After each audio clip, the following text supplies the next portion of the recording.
Salut tout le monde, c'est Renox6. Donc petite vidéo rapide, donc je vous en ai encore jamais parlé sur la chaîne, moi je suis un passionné de drone. Et là récemment j'ai acheté du coup un Mavic Mini, donc de la marque DJI, parce que je voulais avoir un drone justement pour faire de la prise de vue aérienne. Donc jusqu'à présent j'avais eu que des drones justement de FPV Racing, donc les courses de drones.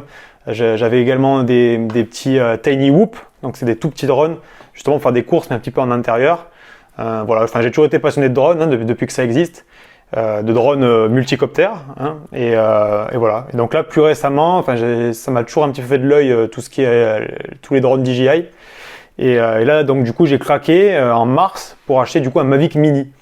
Donc le Mavic Mini c'est quoi? C'est le plus petit drone donc de DJI, il fait moins de 250 grammes. Donc c'est un petit drone comme ça, il est là. Hop, donc voilà, qui peut se plier voilà comme ça. Donc du coup ce drone il fait moins de 250 grammes. Et en fait, il est classé dans la plus petite catégorie des drones, vu que là, il y a de plus en plus de normes. Et ça permet en fait du coup de voler dans le maximum d'endroits, puisqu'en fait, il ne nécessite pas autant de formation, etc. que les autres drones. Et en fait, on peut venir voler dans plus d'endroits que des drones plus gros, qui eux, du coup, sont soumis à plus de lois. Donc voilà. Et là, en fait, en traînant du coup sur YouTube, je suis tombé sur la chaîne YouTube d'un Américain. Et en fait, c'est un gars, il se baladait donc à Best Buy, donc c'est un peu la Fnac des États-Unis, et il est tombé en fait sur, a priori, ce qui serait le successeur de ce drone-là, donc du Mavic Mini, qui s'appelle donc le Mini 2, voilà, et donc sauf que ce drone-là, en fait, il a même pas du tout été annoncé, donc on sait pas trop si c'est du fake ou pas. Pour ma part, je pense pas du tout que ce soit un fake, parce qu'il y a tellement un grand nombre de nouveautés, que, enfin, le gars, franchement, c'est une petite chaîne YouTube, etc., je pense pas qu'il ait que ça à faire.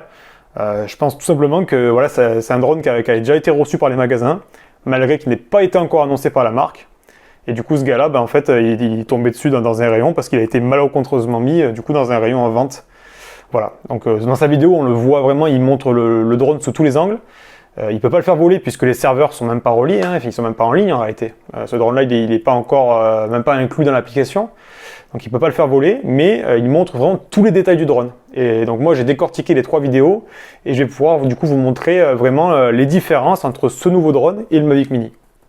Voilà. Pour le contenu de la boîte, globalement, il y a quelques différences. Donc pour le Flymore Combo, on perd déjà dans un premier temps les protections d'hélice. Donc ça c'est un petit peu dommage. Dans le premier Flymore Combo, on avait vraiment 2 grosses protections d'hélice assez mastoc et qui permettaient en fait de voler en intérieur, de s'entraîner tout simplement avec le drone. Ça, a priori, elles sont plus fournies dans le nouveau packaging, donc c'est assez dommage. Il y avait 2 câbles micro USB. Là, a priori, il n'y a plus qu'un seul câble. Par contre, la grosse nouveauté, c'est que ce câble-là, du coup, c'est l'USB-C.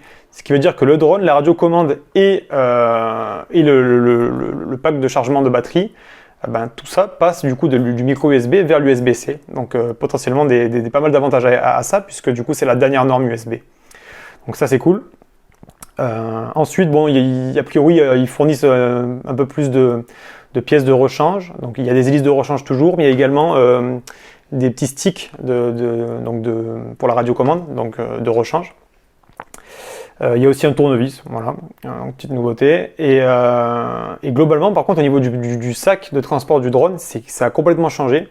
Donc, auparavant, on avait une petite sacoche donc, que vous allez pouvoir voir en photo. Et là, en fait, c'est remplacé par vraiment un véritable sac de transport, donc avec une bandoulière, etc.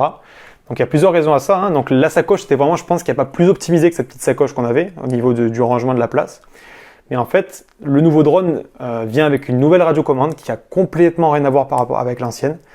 Donc l'ancienne était vraiment parfaite, je pense, niveau ergonomie, niveau rangement, niveau place.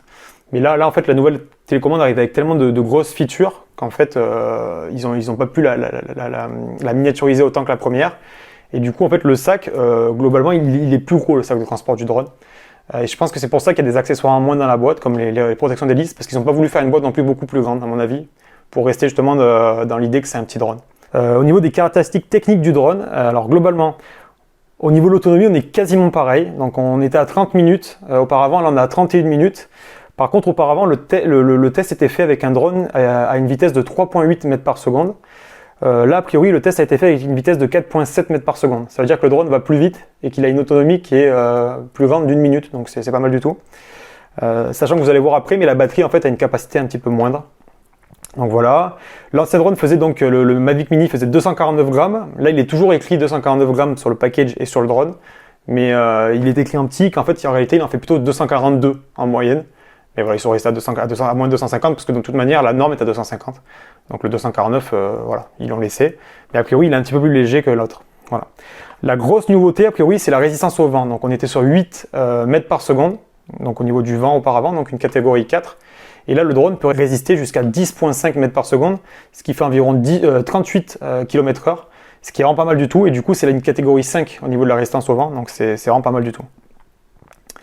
Et en fait, du coup, il va rejoindre ses grands frères, les Phantom et les Mavic Pro, puisque eux aussi, en fait, ont cette même norme de 38 km/h de résistance au vent. Donc, en fait, au final, il a plus rien à envier à ses grands frères, alors que lui, pour le coup, ils ont pas mal de choses à lui envier, vu qu'il passe en dessous de toutes les normes.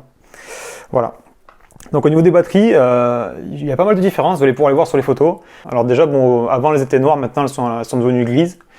Et en fait, au niveau du plastique des batteries, ça a l'air d'avoir complètement changé.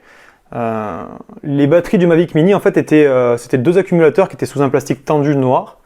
Et là, les accumulateurs semblent être dans une coque assez rigide. Le plastique a l'air plus rigide. Donc je pense qu'ils ont amélioré comme ça la conception des batteries, peut-être pour les rendre plus costauds. Voilà, donc ça c'est un petit point.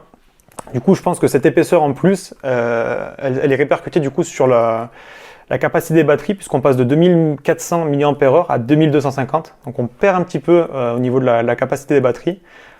Mais bon, au final, vu qu'on est sur une autonomie de vol un petit peu supérieure, vous allez voir qu'en vidéo c'est supérieur, et également au niveau de la transmission, donc de la portée. Donc a priori, ils ont dû améliorer soit au niveau du soft, soit au niveau du matériel. Derrière, puisque voilà, la batterie étant plus petite, on ne perd pas finalement derrière dans la chaîne. Donc ça c'est cool. On a également plus de marge au niveau de la charge. Donc la charge maximale passe donc du coup de 8.4 à 8.8 volts et la charge nominale de 7.2 à 7.7 volts. Et on peut les monter un petit peu plus haute en tension et ça c'est cool. Je pense que la chimie a été améliorée. Voilà, ils n'ont pas repris les mêmes batteries qu'ils ont juste repackagées. Donc ça c'est intéressant. Et un autre point très intéressant, c'est qu'auparavant la charge était de 24 watts maximum, et là on peut monter jusqu'à 29 watts. Donc potentiellement une charge qui sera peut-être plus rapide, justement couplée avec les connecteurs USB-C, ça peut être vraiment intéressant. Donc ça c'était pour la batterie. Alors au niveau de la caméra, pas mal de changements. Donc après oui, c'est étonnant parce que le capteur reste le même, donc on est sur 12 mégapixels, donc potentiellement même le même matériel derrière. Mais on passe donc de 2.7K à 30 images par seconde, on passe à du 4K à 30 images par seconde, donc c'est vraiment cool. Le 4K va venir du coup avec pas mal du coup de fonctionnalités sympas. On va pouvoir venir recadrer de la vidéo justement si c'est mal cadré, restabiliser de la vidéo si ça bouge un petit peu, même si normalement il n'y a pas trop besoin avec la nacelle stabilisée, mais bon voilà. Donc ça c'est sympa, donc on a le 4K maintenant disponible. Alors la grosse nouveauté, vraiment le point qui moi me ferait peut-être acheter ce drone là, et revendre le mien du coup, ce qui m'embêterait un peu puisque je l'ai acheté juste en mars. Mais en gros, la connexion du drone avec donc la radiocommande n'est plus en Wi-Fi, donc c'est un Wi-Fi amélioré, donc du 5.8 GHz. On pouvait aller jusqu'à 4 km en champ libre s'il n'y avait pas de ville à proximité, etc. Donc c'était quand même assez contraignant. Là on passe sur une transmission OcuSync 2.0, donc en HD, c'est une transmission numérique mais radio, et qui permet d'aller jusqu'à 10 km. Donc ça n'a rien à voir, complètement rien à voir avec le Wi-Fi. C'est pour ça justement que la radiocommande assez ergonomique qui se replie, etc., qui était vraiment magnifique, hein, là-dessus il n'y a rien à dire, elle était magnifique. Elle a été du coup échangée contre une grosse radiocommande qui, me semble-t-il, est la radiocommande des modèles plus haut de gamme de DJI. Et donc voilà, rien à voir. En fait voilà, donc du coup maintenant le téléphone va se mettre sur le dessus, vous allez voir les photos. Le téléphone va se mettre sur le dessus, la radiocommande est beaucoup plus grosse, donc dans la main. Globalement, en fait, elle fait la taille de l'autre radiocommande quand elle est dépliée avec le smartphone. Là, elle fait à peu près la même taille, sauf qu'après, il faut rajouter le smartphone dessus. Mais du coup, il est moins encombrant que sur l'autre. Il est mieux placé aussi. Voilà, cette nouvelle transmission vidéo va permettre vraiment de faire passer un gros cap au drone qui va passer du coup de sa transmission Wi-Fi, qui était pas mal soumise du coup aux perturbations, sur une transmission vraiment costaud.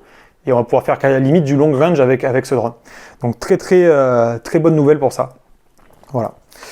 Alors, et pour finir, du coup, donc au niveau du drone, quand on le regarde comme ça, c'est vraiment le même. Il y a marqué 4K sur la caméra parce que la caméra du coup est passée en 4K, mais le capteur est le même, donc elle n'a même pas changé de taille.